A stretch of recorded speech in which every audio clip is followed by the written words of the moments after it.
begin tonight with a hotly contested and closely watched race for the 13th Congressional District seat in Ohio.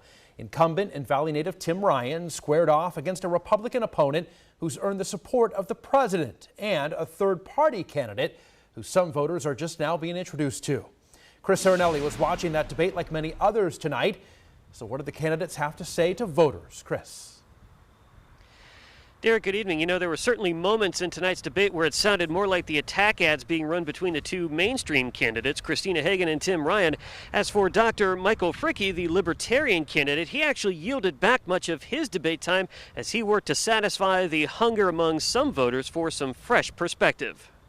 After each candidate gave opening statements, it didn't take long for the attacks to start flying, with Republican challenger Christina Hagan accusing incumbent Tim Ryan of flip-flopping on every position he's had.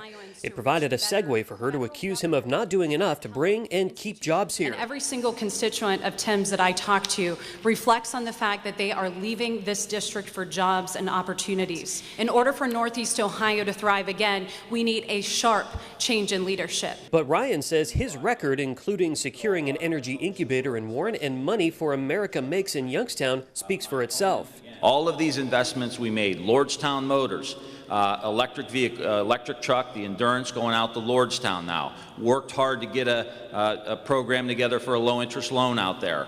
General Motors is doing, LG Chem is doing a battery plant. For some voters, the debate was the first time to hear from Libertarian candidate Dr. Michael Fricke, who says his combined background of science and private sector makes him the best choice to represent the district and get its people back to work. The government does not create jobs.